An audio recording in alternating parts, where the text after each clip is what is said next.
மனிதர் வந்து இவ்வளவு தூரம் வேட்டையாடப்படுகிறார்.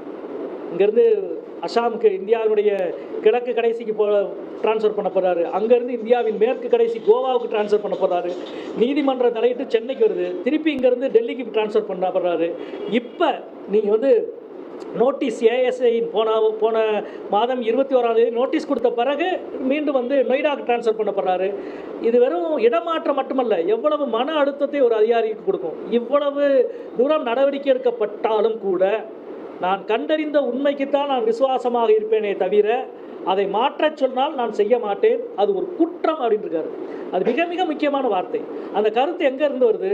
அந்த உண்மையிலிருந்து நான் கண்டறிந்திருக்கேன். இதை நீங்கள் இதுக்கு மாற்றினா அது ஒரு கிரைம், அந்த குற்றத்தை நான் செய்ய மாட்டேன் என்று சொல்லியிருக்கிறார். உண்மையிலே அமர்நாத் ராமகிருஷ்ணனுடைய உறுதி, ஒரு அரசு ஊழியர்கள் என்ன பிரச்சனை வந்தாலும் தான் எவ்வளவு உறுதியோடு இருக்க வேண்டும் என்பதற்கான முன்னுதாரணம் என்பதை நம்ம வந்து சொல்லிக்கிறோம்.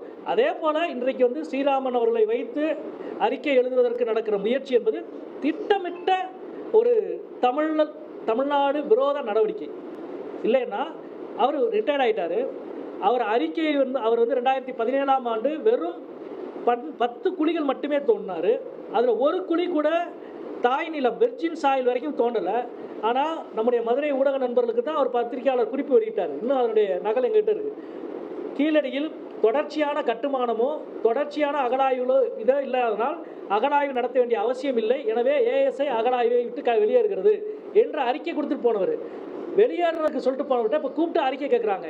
ஏன்னா இந்த அமர்நாத் ராமகிருஷ்ணனுடைய அறிக்கையில் இருக்கிற பிரச்சனையாக அவர்கள் கருதுவது கீழடி நாகரீகம் என்பது கிமு 8ஆம் நூற்றாண்டு துவங்கி 5ஆம் நூற்றாண்டு வரை என்ற துவக்க காலத்தை கொண்டுள்ளது என்பதுதான் கீழடி அமர்நாத் ராமகிருஷ்ணனுடைய அறிக்கையினுடைய வந்து கூற்று. இந்த கூற்றை தான் அவங்க ஏற்றுக்கொள்ள மறுக்கிறாங்க. இதை ஏற்றுக்கிட்டா வட இந்தியாவில் இருக்கிற முதல் நகர நாகரீகத்துக்கு முன்னால் இது வந்தது. அப்படின்னா நகர நாகரீகமே வந்து தென்னிந்தியாவில் தான் உருவாச்சா என்ற கேள்வி வந்து உருவாகுது அவங்களுக்கு. எனவே அதை நிராகரிக்கிறாங்க. இப்பொழுது ஸ்ரீராமன் மூலமான அறிக்கை அவருடைய எண்ணத்தை வெளிப்படுத்துவதற்கான வாய்ப்பாக இருக்கும். ஒரு பக்கம் ஸ்ரீராமன் மூலமான அறிக்கையை வெளியிட சொல்லிவிட்டு இன்னொரு புறம் வந்து அமர்நாத் ராமகிருஷ்ணனுடைய அறிக்கையை நிராகரிக்கிற, திருத்த வேண்டும் என்று கேட்கிற ஒரு அரசியலை ஏஎஸ்ஐ வெட்ட வெளிச்சமாக செய்கிறது. அதற்கு காரணம் உண்டு. பாஜக அரசு பொருளாதார ரீதியாக ஊழல் ரீதியாக மற்ற எல்லா விஷயத்திலும் சமரசம் செய்து கொள்ளும். அவருடைய தத்துவார்த்த நிலையில் அவர்கள் உறுதியாக இருப்பார்கள். கீழடி விஷயம் என்பது பாஜகவின் இந்துத்துவாவினுடைய அரசியல் தத்துவார்த்த நிலையோடு நடக்கிற முக்கியமான மோதல். வேத நாகரிகம்தான் பழமையானது என்ற அவருடைய கூற்றை பொய்க்க செய்கிற, உண்மை அல்ல என்பதை நிரூபிக்கிற ஒரு விஷயம் கீழடி.